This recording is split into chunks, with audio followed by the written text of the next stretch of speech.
네, 임마누엘.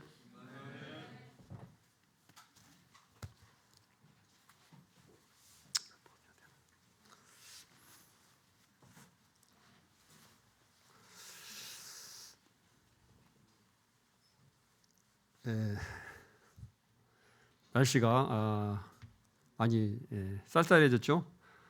예, 감기 조심하셔야 되겠습니다. 봄에도 제가 기억을 하는데 갑자기 날씨가 이렇게 쌀쌀하다가 10도가 평균 온도 10도가 갑자기 쑥 올라가더라고요. 그냥 갑자기 더워지는 그런 모습들을 봤습니다.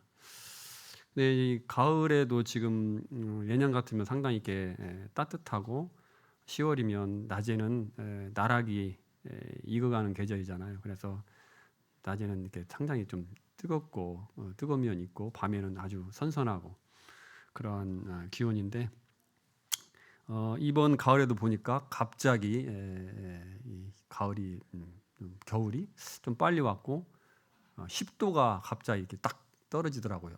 이 온도를 제가 이제 이렇게 그 날씨를 보면서 이렇게 보는데 평균 온도, 최저 온도, 최고 온도 똑같이 거의 비슷하게 10도가 딱 내려앉더라고요. 그러면서 갑자기 이렇게 쌀쌀해졌습니다. 그래서 감기 건강 조심하셔야 될 것 같습니다.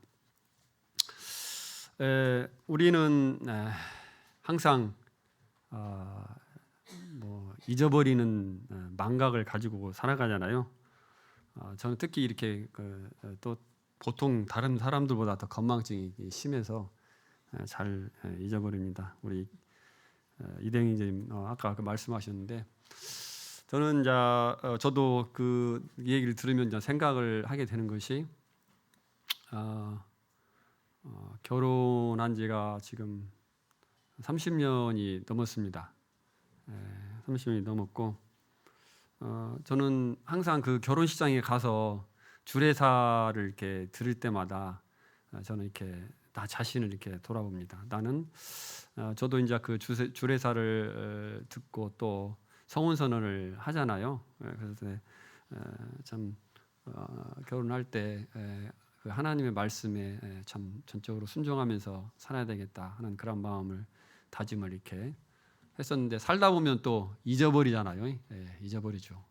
그래서 다시 결혼식장에 가서 그것을 들을 때마다 다시 이렇게 상기해 보고 내가 잘하고 있는지 이런 부분들을 하고 못했을 때는 다시 마음을 다지고 하는 시간을 갖습니다.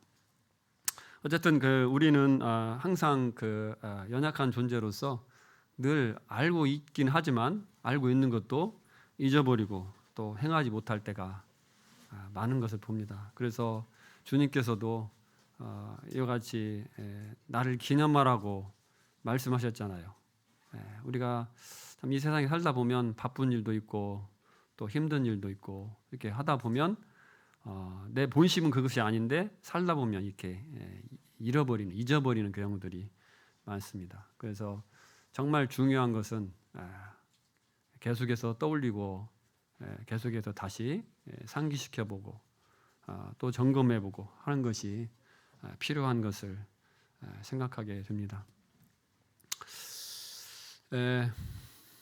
오늘은 제가 근자에 일어난 제 삶터에서 일어난 그런 일들 또 교회 안에서 있었던 일들을 이렇게 생각하면서 좀 경험한 부분들을 우리 성도님들과 함께 나누고자 합니다. 10월 달에 이르러서 이 참 장례식이 여러 번 있었습니다. 또 그 외에도 올해도 봄부터 해서 이런 장례식이 여러 차례 있었고 장례식에 이렇게 참여하면서 이렇게 느꼈던 부분들을 같이 좀 나누기를 합니다. 얼마 전에 모 형제님의 부친께서 소천하는 그런 장례식이 있었습니다. 우리 교회에 모 형제님이 계시는 거 아세요? 모르세요? 이모, 예, 모 형제님이 계십니다. 이제 잘 살펴보시기 바랍니다. 이 행주님은 이제 제가 이름을 밝히지는 않겠는데 어렸을 때 어머니를 여의셨습니다. 그리고 할머니의 슬하에서 할머니의 돌봄을 받으시면서 자랐습니다. 아버지께서는 자녀들을 돌보지 않고 이렇게 그런 가정의 어려움이 있었습니다. 그러나 참 불행 중 다행히도 놀랍게 이 형제님의 그 형제간들, 뭐 동생이라든지 누나라든지 이런 분들이 이렇게 대부분이 예수님을 영접받고 구원을 받았습니다. 제가 알기로 이 형제님의 할아버지께서 굉장히 이게 부유하셨고 많은 재산을 가지고 계셨는데 아버지가 그런 재산을 많이 이렇게 다 탕진을 했다고 합니다. 그리고 자식들을 이렇게 이제 여러 자식들이 있었는데 돌보지 않고 이렇게 좀 멀리 떠나서 이렇게 생활을 하고 그러셨습니다. 근데 이분이 이제 연세가 이제 많이 되고 해서 금년에 이렇게 돌아가셨습니다. 제가 이제 그분하고 이제 형제님하고 이제 가끔씩 교제를 할 때 아버지를 용서할 수 없다, 뭐 이런 아버지에 대한 어떤 원망 이런 부분들이 이렇게 있었던 것을 봅니다. 근데 이제 부처님의 이제 건강이 이제 많이 안 좋아지셔가지고 이제 돌아가실 때가 다 되었습니다. 이제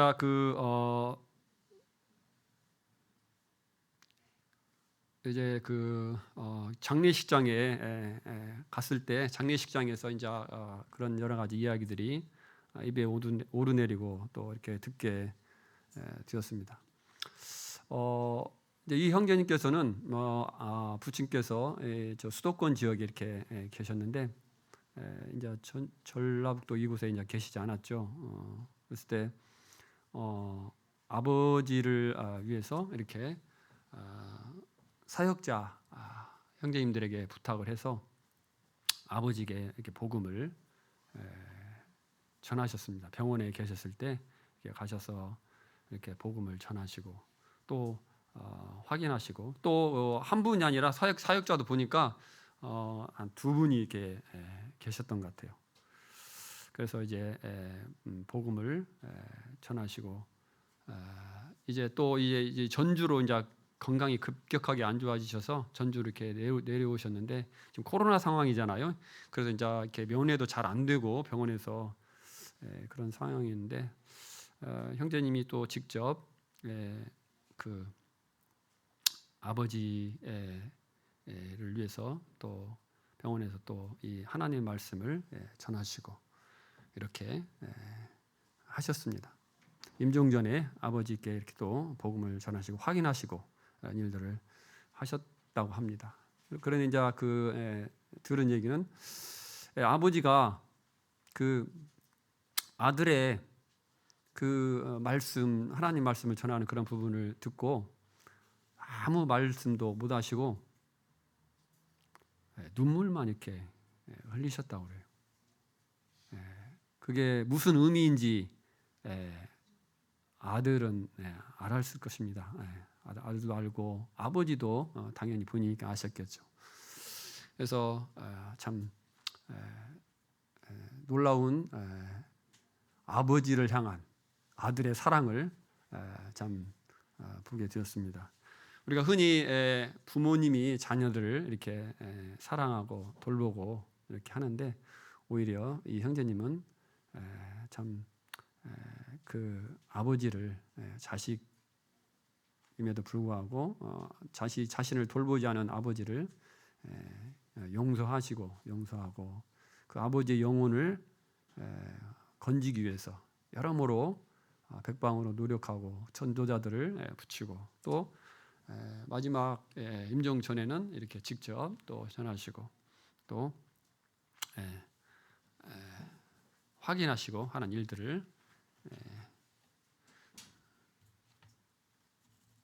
하셨음을 이렇게 보게 됩니다.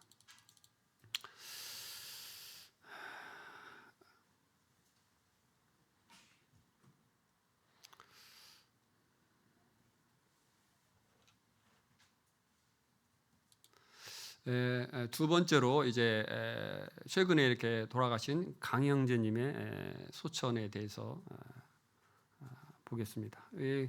우리 학생들은 잘 모르실 거예요. 이제 청년들도 잘 모르실 수도 있는데 얼마 전에 이제 강형제님이 돌아가셨습니다. 제가 이분을 이제 처음 교회에서 방문해서 뵙게 되었을 때 술을 이렇게 즐겨 드셨고 거의 항상 술에 취해서 이렇게 계셨고 술이 깨면 그러잖아요. 술 이렇게 알코올 중독이나 이런 분들은 술을 마시고 술이 깰 때쯤 되면 또 마십니다. 그리고 계속 이렇게 또 마시고 이렇게 그러시죠. 그런 상태에 있었습니다. 그래서 이제 저희들이 교회에서 이렇게 방문하고 교제하고 그렇게 그런 모습 할 때 그런 모습들을 뵙고 자매님에게도 이제 그때 자매님이 구원받으신 자매님이셨는데 이등녀 자매님이시죠. 상당히 이렇게 좀 거칠게 대하시고 그런 것들을 볼 수 있었습니다. 그러나 이제 자매님께서 남편 되신 우리 강인재님을 극진히 또 사랑하시고 또 순종하고 하는 그런 삶을 통해서 그의 마음이 변화가 되었습니다. 그래서 이후에 이제 예배당에 출석을 하게 되었고 말씀을 몇 년 들으시면서 이제 구원을 받고 침례까지 받으셨습니다. 그 이후에 형제님의 삶은 놀랍게 변화되었습니다. 그래서 그 좋아하던 참 술을 끊었습니다. 이 알코올 중독이나 여러 중독들이 있잖아요. 이 중독에서 이런 것들을 끊는다는 것은 쉬운 일이 아니죠. 인간적으로 볼 때.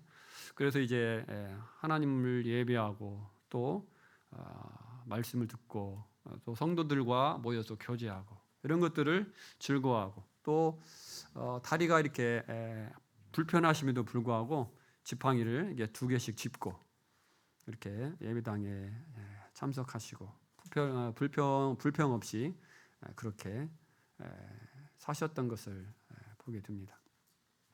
이제 또 삶이 변화되어서 이제 몸이 불편하기 때문에 밖에 나가서 이렇게 경제 활동을 할 수 없는 상황이었습니다. 그래서 집에 계시면서 집에서 집안일들을 도맡아서 이렇게 하시고 그리고 자매님에 대한 그런 태도도 현격하게 변화되었고 되었던 그런 모습들을 보게 됩니다.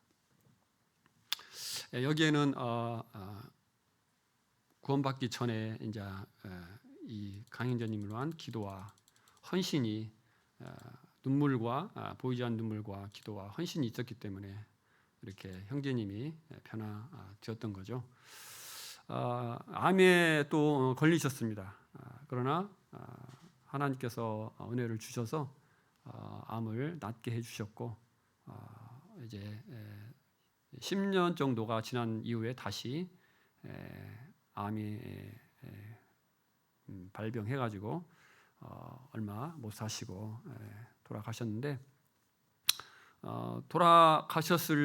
돌아가실 때에도 돌아가시기 전에 하나님께서 나에게 은혜를 주셔서 이렇게 10년을 더 살게 해주셨다. 죽어서 지옥에 갈 수밖에 없다 했지만 나에게 생명을 주시고 또 10년이라는 기간을 더 살게 해주셔서 하나님 앞에 감사하다 이렇게 표현을 하셨고 또 돌아가신 날에는 아침에는 자매님에게 또 고맙다고 그리고 미안하다고 이런 말씀을 남기셨다고 합니다. 아마도 형제님이 이제 떠나갈 때가 된 것을 직감을 하셨는 것 같아요. 그래서 이제 그런 말씀들을 평소에 잘 안 하셨는데 그런 말씀을 하시고 돌아가셨습니다. 참 하나님의 능력은 놀랍습니다. 참 이렇게 인간적으로 볼 때 별로 아름답지 못한 선하지 못한 그러한 사람이지만 하나님께서 이렇게 구원하시고 이 복음을 통해서 하나님의 은혜를 입게 되었을 때 그 사람이 놀랍게 변화되는 모습을 보게 됩니다. 하나님께서 이와 같이 우리를 변화시키시고 복음이 이렇게 사람을 변화시키는 모습을 우리가 생각하게 됩니다. 그리고 이제 제게 있었던 일인데 얼마 전에 이제 처갓집에 저희 자매의 작은 아버지 되시는 처 숙부께서 돌아가셨습니다. 이분하고 이제 많은 어떤 만날 만한 그런 시간들은 그런 기회들은 별로 없었지만 저희 처갓집은 이렇게 상당히 이제 그 형제간들이 우애 있게 지내는 집안이에요. 그래서 가족들 간의 이제 사랑이 이렇게 풍성한 그러한 집안으로 생각이 되고 제가 이제 처갓집을 이제 명절 때나 이렇게 방문을 하게 되면 저희 장인어른의 대개 보면 직계 자녀들, 뭐 손자들 이렇게 정도만 모이잖아요.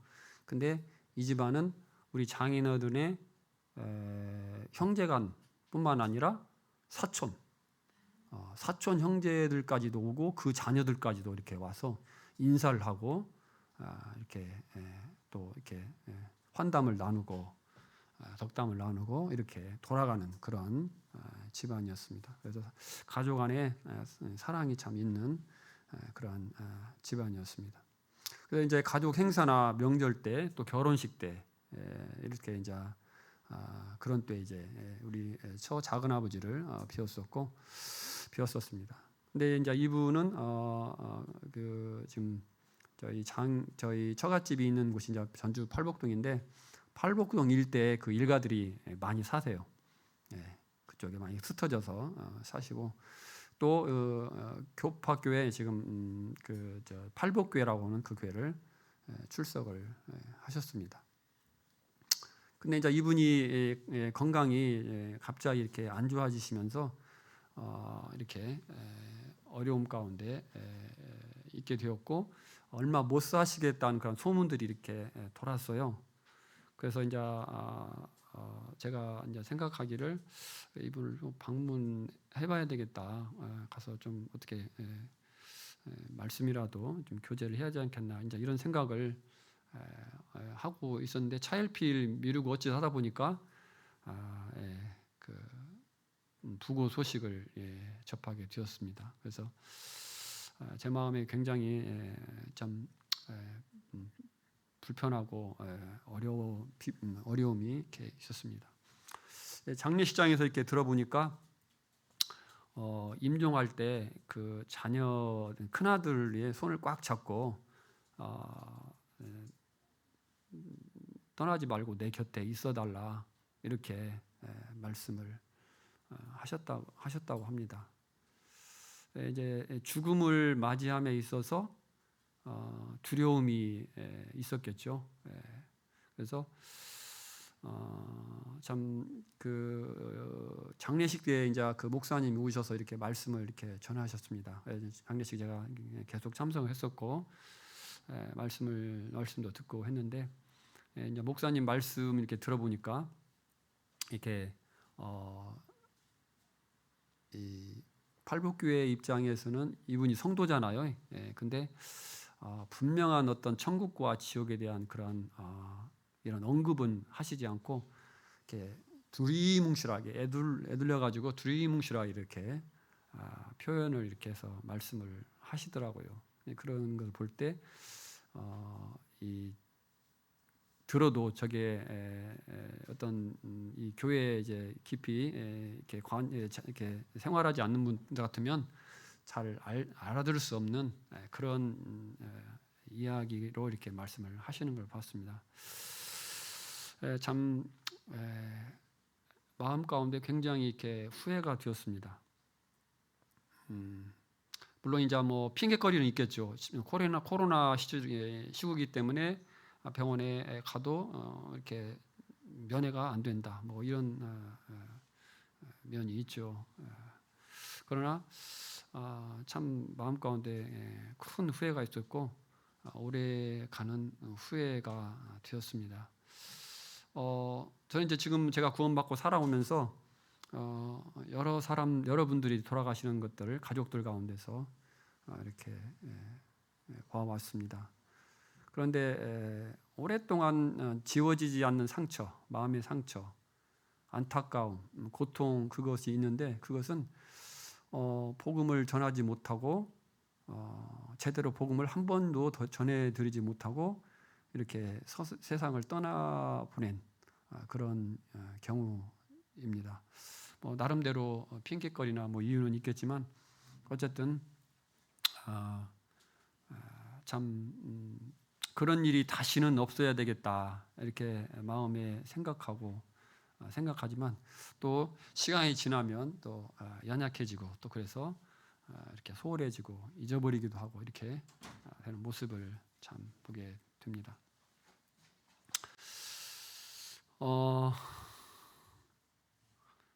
에스겔서 33장 말씀을 한번 같이 찾아보시겠습니다.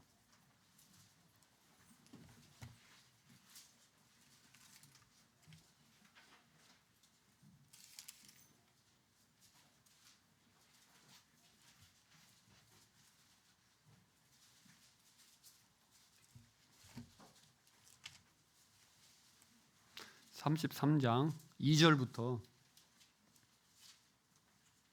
8절까지 같이 한번 읽어보도록 하겠습니다. 우리 2절 형제님 읽으시고 교독 이렇게 하면서 예레미야 에스겔서 33장 2절부터 8절까지 같이 읽어보도록 하겠습니다. 시작. 인자야 너는 내 민족에게 말하여 이르라. 가령 내가 칼을 한 땅에 임하게 한다 하자. 그 땅 백성이 자기들 가운데의 하나를 택하여 파수꾼을 삼은 그 사람이 그 땅에 칼이 임함을 보고 나팔을 불어 경통에게 경고하되 그들이 나팔 소리를 듣고도 정신을 차리지 아니하므로 그 임하는 칼에 제거함을 당하면 그 피가 자기의 머리로 돌아갈 것이라. 그가 그 경고를 받았던들 자기 생명을 보존하였을 것이나 나팔 소리를 듣고도 경고를 받지 아니하였으니 그 피가 자기로 돌아가리라. 그러나 칼이 임함을 파수꾼이 모두 나팔을 불지 아니하여 백성에게 경고하지 아니하므로 그 중에 한 사람이 그 임하는 칼에 제거당하면 그는 자기 죄악으로 말미암아 죄가 되려니와 그 죄는 내가 파수꾼의 손에서 찾으리라. 인자야 내가 너를 이스라엘 족속의 파수꾼으로 삼음이 이와 같으니라. 그런즉 너는 내 입의 말을 듣고 나를 대신하여 그들에게 경고할지어다. 가령 내가 악인에게 이르기를 악인아 너는 반드시 죽으리라 하였다 하자. 네가 그 악인에게 말로 경고하여 그 길에서 떠나게 하지 아니하면 그 악인은 자기 죄악으로 말미암아 죽으려니와 내가 그의 피를 내 손에서 찾으리라. 그러나 너는 악인에게 경고하여 돌이켜 그의 길에서 떠나라고 하되 그가 돌이켜 그의 길에서 떠나지 아니하면 그는 자기 죄악으로 말미암아 죽으려니와 너는 내 생명을 보존하리라.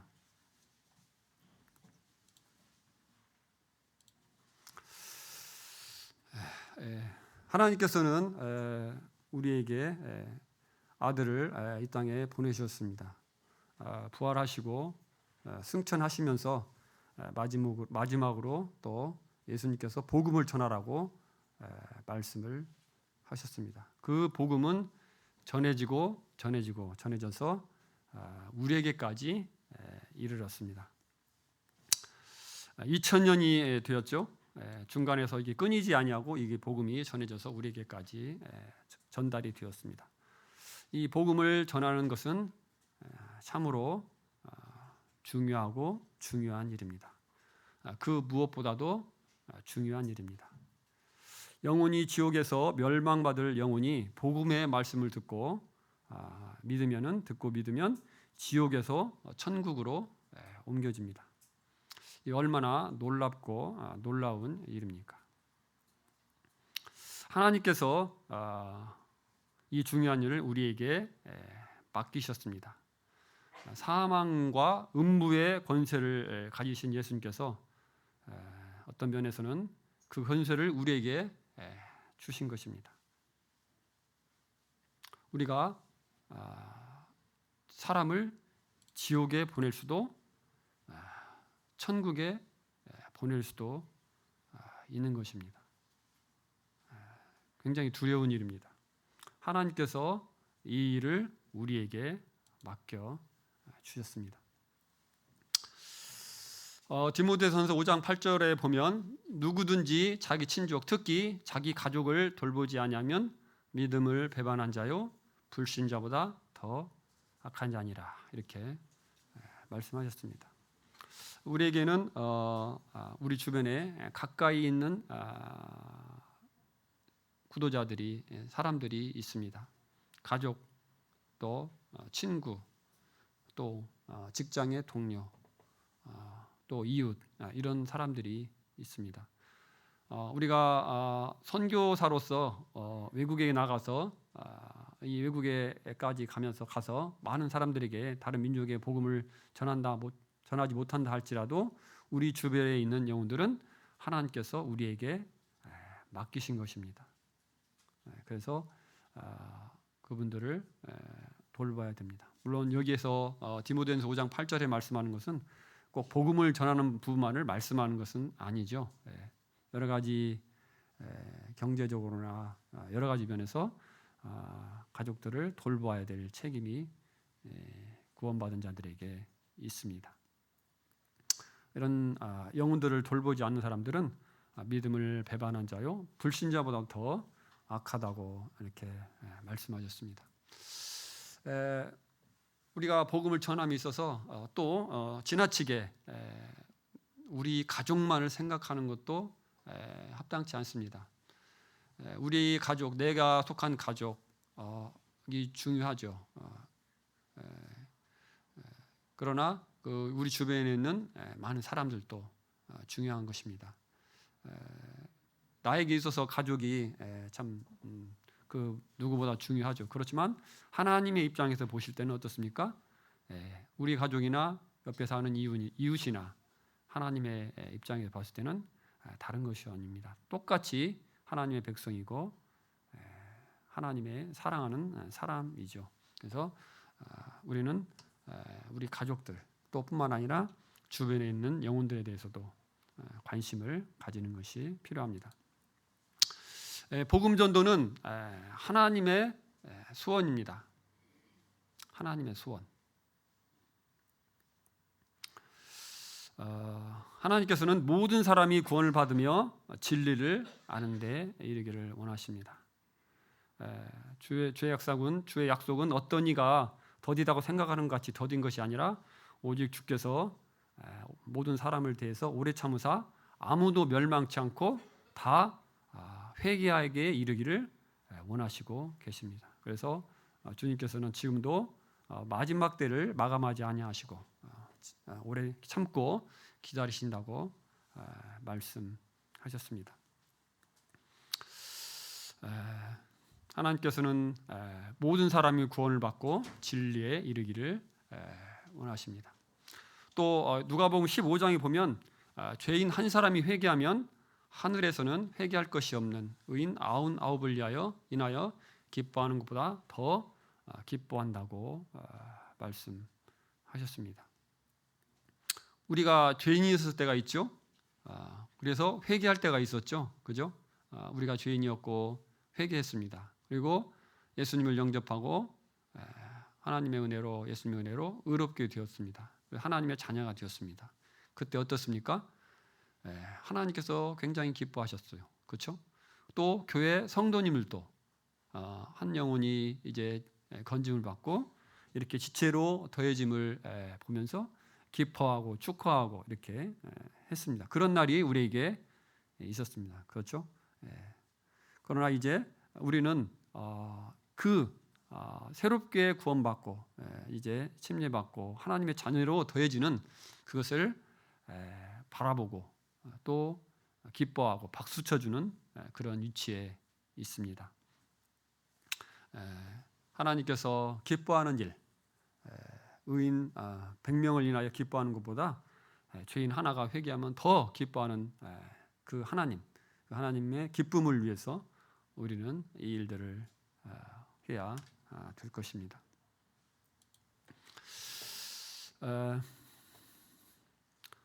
너희는 온 천하에 다니며 만민에게 복음을 전파하라. 예수님께서는 또 12 제자를 부르시고 그들과 함께 하시고 또 보내셔서 전도도 행하도록 이와 같이 하셨습니다.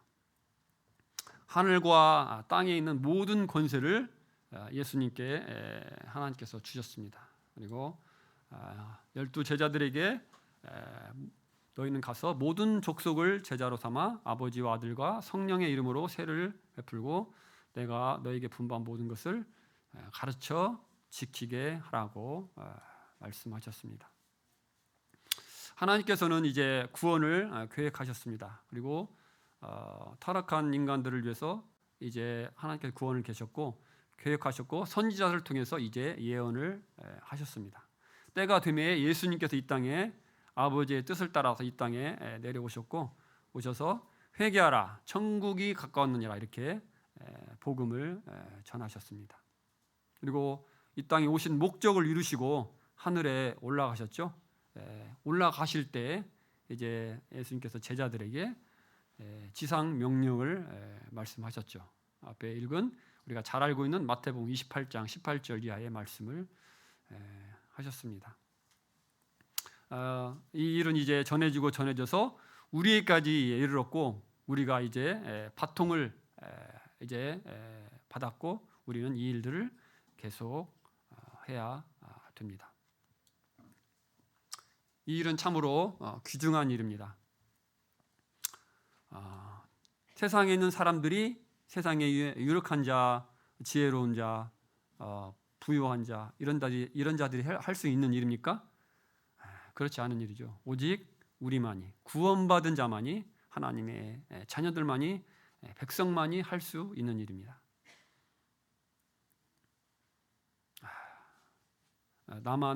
우리만 할 수 있다는 그런 교만한 마음을 가지라는 것이 아니죠.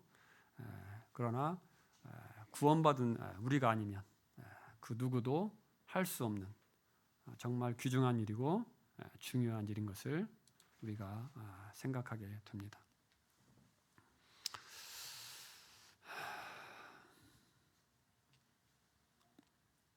고린도후서 15장 17절 18절 말씀을 같이 한번 읽어보겠습니다. 시작. 그가 그리스도로 말미암아 우리를 자기와 화목하게 하시고 또 우리에게 화목하게 하는 직분을 주셨으니 곧 하나님께서 그리스도 안에 계시사 세상을 자기와 화목하게 하시며 그들의 죄를 그들에게 돌리지 아니하시고 화목하게 하는 말씀을 우리에게 부탁하셨느니라. 하나님께서 참 이 복음을 통해서 우리를 하나님과 화목하게 하셨죠. 오늘도 우리가 주님 앞에 예배를 드렸습니다. 예수님의 그 십자가의 그 은혜가 아니었다면 우리는 하나님 앞에 이런 놀라운 복을 받을 수 없었죠. 예수님의 그 십자가의 은혜로 말미암아 원수되었던 우리가 하나님과 화목하게 되었고 하나님의 백성이 되었고 이제 하나님의 참 자녀가 되었습니다. 이 놀라운 복을 받았고 이 복을 이제 하나님께서는 다른 우리에게 부탁하셔서 다른 사람들도 구원을 받을 수 있도록 이렇게 말씀하셨습니다. 듣고 믿으면 지옥에서 구원을 얻는 놀라운 복음, 듣고 믿으면 영생을 얻는 놀라운 복음, 또 듣고 믿으면 이 사람의 삶을 완전히 변화시키는 놀라운 복음, 이런 놀라운 복음을 우리에게 하나님께서 부탁하셨습니다. 디모데후서 4장 1, 2절에는 참 두려운 말씀이 이렇게 있습니다. 하나님 앞과 살아있는 자와 죽은 자를 심판하실 그리스도 예수 앞에서 그가 나타나실 것과 그의 나라를 두고 엄히 명하노니 너는 말씀을 전파하라. 때를 얻든지 못 얻든지 항상 힘쓰라. 이렇게 말씀하고 있습니다. 우리는 하나님 앞에 이제 이 세상을 떠나갈 때 서게 되죠. 이 사실들을 생각할 때 어떤 생각이 드십니까? 또 사람은 죽습니다. 그죠? 많은 사람들은 죽음을 잊어버리고 살고 있습니다. 죽음은 항상 우리 눈앞에 와 있습니다. 언제 죽을지 모른다고 우리는 알고 있습니다. 그러나 그렇게 실제적으로 그렇게 여기면서 사는 사람들은 별로 없는 것 같습니다. 하나님께서 우리를 부르시면 언제든지 가야 됩니다. 떠나야 됩니다. 그래서 저는 마음 가운데 그런 생각을 하는데 우리는 언제든지 떠날 준비를 해야 된다. 다시 말해서 죽을 준비를 해야 된다. 이것은 다소 두려움이 있을 수 있을 것입니다. 왜? 한 번도 가본 길이 아니기 때문에. 물론 들은 바는 있지만 성경에 기록도 되어 있지만 그런 부분에 자세하게 기록이 되어 있지는 않죠. 그래서 두려움이 있을 수도 있습니다. 그렇죠? 그러나 또 한편 마음으로 기대가 듭니다. 그 나라를 기대하고 내가 이 죽음의 문을 통과하면 이제 주님 나라에 들어가는구나. 그 영광스러운 하나님을 이제 친히 뵙는구나. 그런 정말 설레임도 또한 있습니다. 그래서 우리는 항상 떠날 준비, 죽을 준비. 우리가 구도자들에게 그 얘기를 하잖아요, 그죠? 구도자들에게 그 얘기를 자주 합니다. 전도할 때. 근데 구도자들에게만 해당되는 것이 아니고 우리에게도 해당됩니다. 언제 떠나더라도 정말 후회 없이 나는 정말 최선을 다해서 살았고 후회 없는 삶을 살았다. 이렇게 생각할 수 있는 그런 삶을 사셔야 되고 그러기 위해서는 그 하나님의 심판대를 하루에 1분씩이라도 매일 생각하고 기억해 보는 것이 필요하다고 생각이 듭니다. 에녹은 무두셀라를 낳은 후에 하나님과 300년 동안 동행했다고 말씀에 기록하고 있습니다. 그죠? 무두셀라 심판하다, 창을 던지다, 심판이 온다. 이 사실을 기억하면서 기억하게 됐을 때 그는 300년 동안 하나님과 동행했고 하나님께서 그를 데려가심으로 이 땅에 다시 있지 아니하였다. 이렇게 기록하고 있습니다. 창세기 4장 26절에는 셋도 아들을 낳고 그의 이름을 에노스라 하였으며 그때 사람들이 비로소 여호와 이름을 불렀더라. 이렇게 되어 있습니다. 그래서 에노스라는 말은 무슨 뜻일까요? 죽을 수밖에 없는 존재라는 것입니다. 에노스, 죽을 수밖에 없는. 이 죽음은 참 우리를 깨어있게 만들고 우리를 경건하게, 우리 마음을 경건하게, 경성하게 만드는 힘이 있는 것입니다. 아무도 피할 수 없는 시간, 맞이할 수밖에 없는 순간, 죽음, 그리고 주님의 심판대. 이것은 우리가 우리의 삶을 셈하는 그 시간이 있음을 생각하게 됩니다. 우리는 복음의 빚진 자입니다. 그런즉 그들이 믿지 아니하는 일을 어찌 부르리요? 듣지도 못한 일을 어찌 믿으리요? 전파하는 자가 없이 어찌 들으리요? 보내심을 받지 아니하였으면 어찌 전파리요? 기록된 바 아름답도다 좋은 소식을 전한 자들의 발이여 함과 같으니라. 우리는 복음의 빚진 자입니다. 사도 바울도 헬라인이나 야반이나 지혜자나 어리석은 자에게 내가 다 빚진 자라고 말씀하고 있고요. 내가 복음을 전한다 할지라도 자랑할 것이 없으면 부득불 할림이라, 이렇게 할 일임이라 이렇게 말씀하고 있습니다. 만일 내가 복음을 전하지 않으면 내게 화가 있으리라, 이렇게 말씀하고 있습니다. 우리를 위해서 우리에게 복음을 전해준 사람이 없었다면 우리는 지금 어떻게 되었을까요? 우리의 영혼을 위해서 기도해 준 사람이 없었다면 우리는 지금 어떻게 되었을까요? 우리를 위해서 참고 인내하면서 우리를 위해서 계속 돌보고 선행을 하고 이 복음으로 구원으로 인도한 분들이 없었다면 우리는 어떻게 되었을까요? 그들의 삶에 핑계를 대고 이 일을 게으리 하였다면 우리는 어떻게 되었을까요?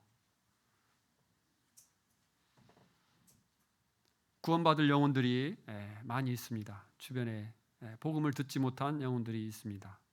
그들에게 우리가 복음을 전해주지 않는다면 그들은 어떻게 될까요? 그들을 위해서 우리가 그 영혼을 위해서 기도해 주지 않는다면 그 영혼은 어떻게 될까요? 그들을 위해서 우리가 참고 인내하고 그들을 복음으로 진리로 인도해 주지 않는다면 그들은 어떻게 될까요? 우리의 전도는 어떠한가 한번 돌이켜보는 시간들을 갖기 원합니다. 많은 경우에 있어서 은사 핑계를 많이 댑니다. 나는 전도의 은사가 아니다. 나는 전도의 은사가 없기 때문에 그러면서 가볍게 하나님의 말씀 복음을 전하는 일들을 전하지 않는지를 합리화합니다. 우리에게 전도 집회가 있습니다. 1년에 정례적으로 한 번 정도 이렇게 있습니다. 전도 집회 참석하지 않는 분들도 계시죠.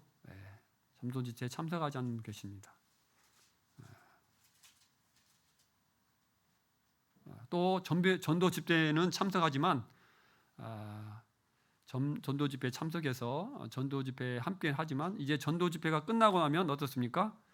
잊어버리고 전도하는 이전 일을 잊어버리고 그냥 또 내 삶에 빠져서 바쁘게 살아가는 경우도 있습니다.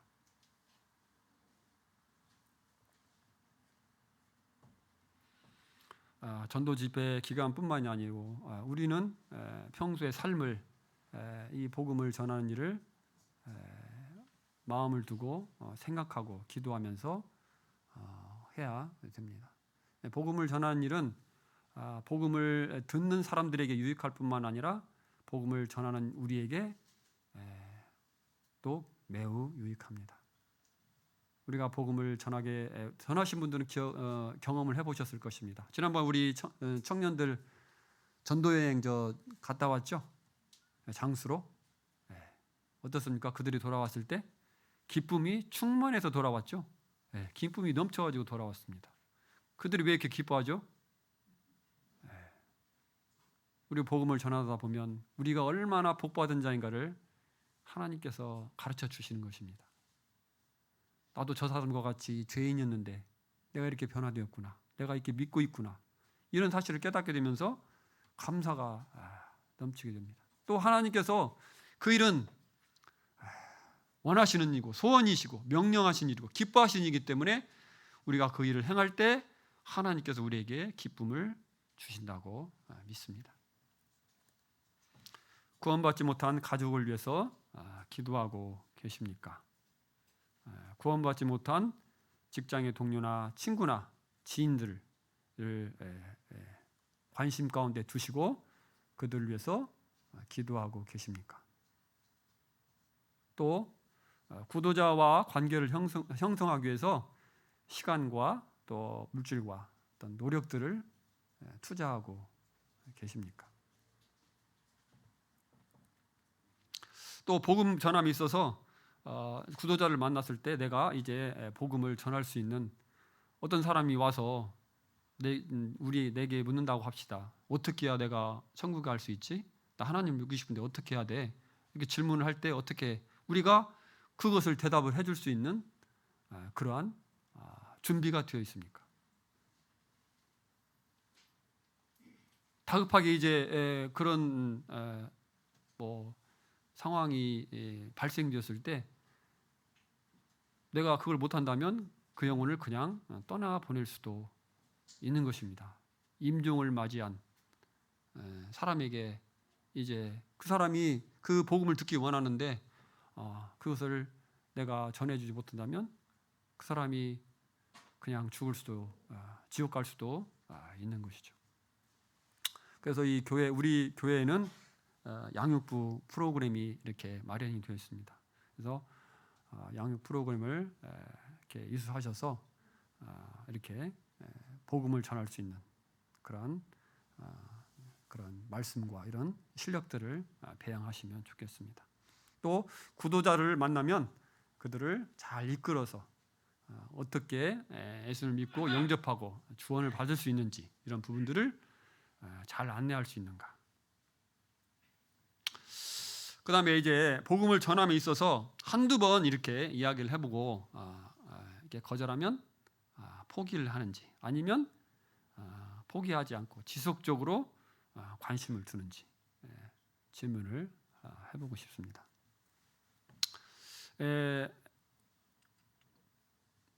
일반적으로 통계적으로 보게 될 때 이 예수님을 믿을 권유함을 받고 한두 차례 듣고 이렇게 돌이키는 사람들은 거의 없습니다. 보통 10회 이상 이런 권유를 받고 이렇게 이야기를 듣고 하면서 그 생각이 조금씩 바뀌고 변화되어서 예수님을 믿기로 영접하기로 결정을 한다고 합니다. 우리 속담에도 10번 찍어 안 넘어가는 나무 없다 이런 말이 있잖아요, 그죠? 그래서 한 번 찍고 한두 번 찍고 그냥 에이 안 되네 이렇게 포기하지 마시고 계속해서 관심을 두시고 기도하시고 또 관계를 형성하시고 이렇게 하셨으면 좋겠습니다. 우리 교회에서 전에 이렇게 우리 사역하셨던 이승환 형제님께서 이 일들을 아주 잘 하셨습니다. 이분은 제가 옆에서 볼 때 구도자를 20년 이상 이렇게 관리한 끝까지 관리를 해서 이렇게 주님을 영접할 수 있도록 그런 놀라운 그런 본을 우리에게 가르쳐 주셨습니다.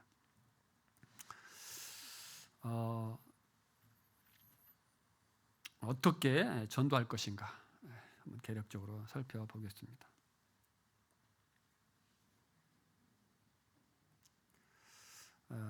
우리가 지금 전도에 대해서 하나님의 말씀을 전파할 것에 대해서 이렇게 했는데 지금 이와 같은 우리의 상황을 살펴보시고 내가 이 복음을 전하는 것이 하나님의 명령이고 하나님의 소원인데 내가 그것을 마음에 두지 않고 이렇게 지금까지 살아왔다면 그 하나님 말씀에 순종치 못한 그런 부분들을 인식하시고 하나님 앞에서 그 죄를 내려놓고 돌이키는 마음을 가져야 할 것입니다. 그리고 두 번째로는 이제 하나님과 관계를 회복하기 위해서 말씀과 기도를 가까이 해야 됩니다. 그 다음에 이제 구도자 목록을 작성할 것을 권해드립니다. 한 3명 정도, 많으면 더 좋겠죠. 근데 좀 집중력이 떨어지기 때문에 어쨌든 주변에 있는 내가 만나는 사람들 그런 영혼들 가운데 좀 가능성이 있다, 좀 좋다, 마음 상태가 좋다 이런 분들을 택하셔서 3명 정도 이렇게 두시고 그 구도자들을 위해서 기도를 평소에 하십시오. 늘 이렇게 하십시오. 기억하시고 그리고 또 그들과 관계를 형성하기 위해서 관계를 형성해서 시간을 내고 또 선물도 하고 재정도 투자하고 또 노력도 하고 이렇게 계속적으로 관계를 유지하는 것이 필요합니다. 그리고 그러니까 때가 되었을 때 집회에 초청하는 것이 필요합니다. 복음 집회 저 광고가 딱 나면 한 달 전에 되게 광고가 나잖아요, 그죠? 그럼 아이고 헐레벌떡 해가지고 아이고 또 구도자 준비해야겠네 막 정신없이 이렇게 하지 마시고 평소에 1년 중에 늘 관심을 가지시고 기도하시고 그렇게 하면서 이제 기회가 되었을 때 집회에 초청을 하시는 것이 좋겠습니다. 그 다음에 전도자와 연결을 시킵니다. 우리가 복음의 은사가 있는 분들이 계시죠, 그죠? 그리고 우리 기린록교회는 복음을 이렇게 전하시는 분들이 여러분 계십니다. 내가 이렇게 이렇게 간략하게 복음을 전할 수 있지만 또 그 은사가 있는 분들은 더 확실하게 자라갈 수 있잖아요, 그죠? 이런 분들에게 연결을 시켜서 복음을 들을 수 있도록 하시기 바랍니다. 여러분, 이 일은 절대 미안하게 생각할 일이 아닙니다. 아이고, 내가 구도자가 있는데 교회에 많은 저 형제님 바쁘고 저 자매님 바쁘신데 내가 괜히 또 시간만 뺏고 이런 거 아닐까? 이렇게 절대 생각하지 마시고 그게 우리 교회가 할 일입니다. 그래서 여러분 가운데 구도자가 있는데 내가 이렇게 상담을 하는데 좀 버겁다, 그런 분들이 계시면 평소에 늘 기도하시고 준비하신 그런 영혼들 이렇게 연결시켜 주셔서 복음을 전하시기 바랍니다. 또 여러분의 가족들 있죠. 이제 우리 교회 보면 이렇게 부모님, 자녀 이렇게 같이 믿는 그런 성도들도 있지만 이제 이렇게 청년들 또 학생들만 이렇게 구원받은 그런 성도들도 있잖아요. 이런 형제님들, 자매님들은 자기 부모님, 자기 형제 또 친척 이런 분들을 생각하시고 교회에 이렇게 연결시킬 수 있도록 권해 드립니다. 절대 이게 미안한 일이 아닙니다. 이게 주님의 영광을 위한 일이고 여러분의 사명을 다하는 일입니다. 그래서 절대 그런 마음을 갖지 마시고 꼭 그렇게 하시기를 바랍니다. 특별히 이 가족들에게는 복음을 전하기가 어려울 경우가 있어요. 그렇죠?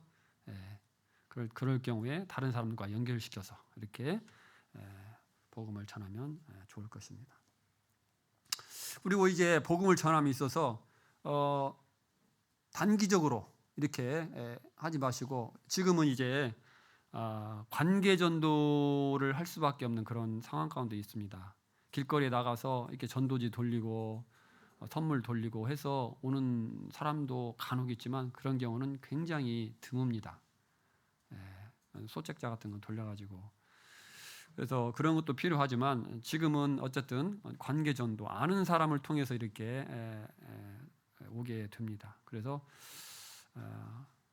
장기간 관계를 유지하시고 관계를 유지하면서 복음을 전하시고, 그럴 때 안 믿지만 사람이 어려울 때가 있죠. 병들 때, 죽을 병이 들었을 때, 큰 사고를 당했을 때, 그리고 가족이나 뭐 애경사를 통해서 큰 아픔을 겪었을 때, 이럴 때 특히 찾아가시고 이렇게 사랑을 나타내시고 그럴 기회를 타서 복음을 전하는 것이 필요합니다. 왜냐하면 그때 사람이 마음이 연약해지고 하나님을 찾을 수 있는 기회가 되는 것입니다. 평소에는 그렇게 복음을 거절하다가도 이제 임종을 앞두고 복음을 받아들이는 사람들도 있죠. 그 높은 교만한 마음이 이게 꺾이질 않는 것입니다. 그러나 이제 죽음 앞에 딱 맞닥뜨리니까 두려움이 임하죠. 그랬을 때 사람이 겸손해지고 간절해져서 하나님의 말씀을 듣게 되는 것입니다. 그래서 이런 구도자들이 어려움을 당했을 때, 평소에 잘 관리를 하시다가 특별히 어려움을 당했을 때는 더 위로하시고 또 이렇게 기회를 잡아서 복음을 전할 수 있는 기회로 잡으시면 좋을 것이라고 생각합니다. 우리가 평소에 이방인에게 본이 되는 삶을 살아야 됩니다. 그죠? 이 본이 되는 삶을 살지 못하면 복음을 막는 일이 되는 거죠. 이거 모르는 사람 아무도 없을 것입니다. 유대인답게 살지 않으면서 어찌 억지로 이방인을 유대인답게 살게 하려느냐. 너희가 이방인 중에서 행실을 선하게 하죠. 너희를 악행한다고 비방하는 자들로 하여금 너희 선한 일을 보고 오시는 날에 하나님께 영광을 돌리게 하라. 우리는 세상 사람들이 비난받을 만한 일을 행해서는 안 됩니다. 이방인들조차도 악하게 여기는 행실을 한다면 하나님의 빛을, 복음의 빛을 가리는 일을 해서 결국 하나님을 믿을 수 없게 하고 하나님의 이름에 먹칠을 하는 그러한 결과가 될 것입니다. 그리스도인은 하나님의 말씀의 표준에 따라 사는 사람입니다. 그래서 세상 사람들의 기준에 월등한 그런 표준이죠. 그래서 세상 사람들의 기준에 못 미치는 삶을 산다는 것은 합당치 않은 것이고 아는 것입니다. 그래서 하나님의 말씀에 따라서 그리고 우리가 선한 양심, 하나님께서 주신 선한 양심을 따라서 우리는 살아야 될 것입니다. 우리가 선한 행실을 행하지 못하면 악행을 하게 되면 양심이 갇히게 되어서 우리 스스로 하나님에 대해서 입을 열 수가 없죠. 그렇다면 어때야 됩니까? 우리는 우리 자신을 하나님 앞에 내려놓고 회개하고 돌이켜서 새롭게 되어야 할 것입니다. 그 다음에 선한 행실을 우리가 하게 됐을 때 사람들이 나를 그리스도인으로 인식하고 예수님을 나도 믿어야 되겠구나 이런 마음을 가질까요? 안 가질까요? 예? 가질까요? 대답을 안 하세요? 내가 선한 행실을 해요. 직장에서 예를 들어서 학교에서 선하게 이렇게 나름대로 열심히 이렇게 하나님 말씀대로 삽니다. 행동을 합니다. 그러면 주변에 있는 친구들, 직장 동료들이 저는 그리스도인이구나. 그리고 나도 잘 선한 행실을 보면서 하나님을 믿어야 되겠구나. 그런 마음을 가질까요? 안 가질까요?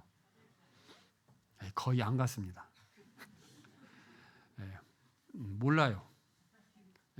그냥 저는 좀 착하구나, 좀 착한 애구나, 착한 사람이구나 이렇게 생각하지 입을 통해서 또 내가 기도하는 모습이나 하나님에 대한 말씀을 전하지 아니하면 사람들은 대부분 모릅니다.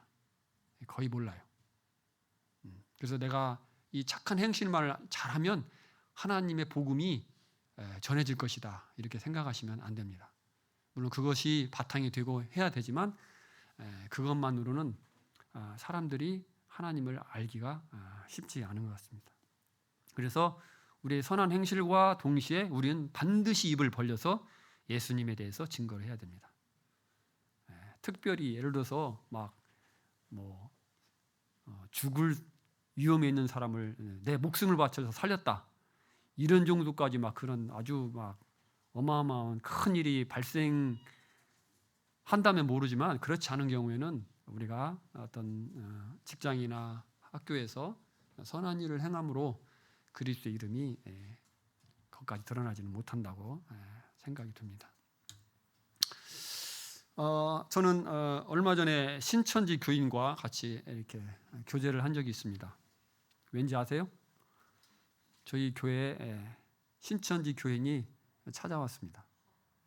그리고 저에게 질문했습니다. 이 교회 목사님이 누굽니까? 왜 그러세요? 보니까 전도하러 왔어요. 전도하러. 제가 그 사실을 보면서 참 어떤 생각이 들었을까요? 우리는 지금 무엇을 하고 있는가? 세상적으로 말하면 이 사람 평신도예요. 목회자 아니에요. 물론 이제 그 중에서는 열심히 있는 사람입니다. 나름 열심히 있는 사람이에요. 근데 전도지 들고 다니면서 길거리에서 노방전도 막 해요. 하다가 교회에 들어온 거예요. 간판 보고 들어온 거예요. 목사님 누구십니까? 목사님 만나러 왔습니까? 만나러 왔습니다. 복음 전하러 왔습니다. 그래서 제가 시간을 내서 좀 이야기를 했는데 사단의 증인, 하나님의 증인이 아니죠. 사단의 증인입니다. 사람을 멸망으로 인도하는 자들입니다. 그들이 그렇게 혈안이 되어가지고 한 영혼을 얻기 위해서, 한 영혼을 끌고 지옥으로 끌고 가기 위해서 이렇게 동분서주하고 있습니다. 진리를 가지고 있는 우리는 지금 무엇을 하고 있는가? 그런 자책을 하게 되었습니다. 그냥 길거리 다니면서 일반인에게 전도한 거 아니에요. 여러분, 저 신천지 교회 가서 그 목회자한테 가서 복음 전하러 가실 수 있겠어요? 여기서 가실 수 있는 분? 나는 가겠다. 계시라고 생각합니다. 없지는 않을 것입니다. 얼마나 그들이 담대합니까? 이 가짜를 가지고 영혼을 멸망으로 인도하는 그 비진리를 가지고 그렇게 담대하게 외치고 다니고 있습니다. 그러나 진리를 가지고 있다고 하는 우리, 영원한 생명을 얻었다고 하는 우리는 지금 무엇을 하고 있는가? 이런 생각을 하게 되었습니다. 우리는 항상 연약한 존재입니다. 알고 있는 것을 또 잊어버리고 행하다가도 다시 시간이 지나면 또 잊어버리고 그렇습니다. 이 복음을 전하는 일, 하나님의 명령입니다. 때를 얻든지 못 얻든지 항상 힘쓰라고 주님께서 말씀하셨습니다. 최선을 다해서 우리 성도님 삶 가운데서 이 복음을 전하시고, 그래서 가족들 또 친지들 살피시고 주변에 있는 영혼들 살피셔서 생명으로 인도하는 하나님 기뻐하시는 일들을 힘써 행하시기를 바랍니다. 감사합니다.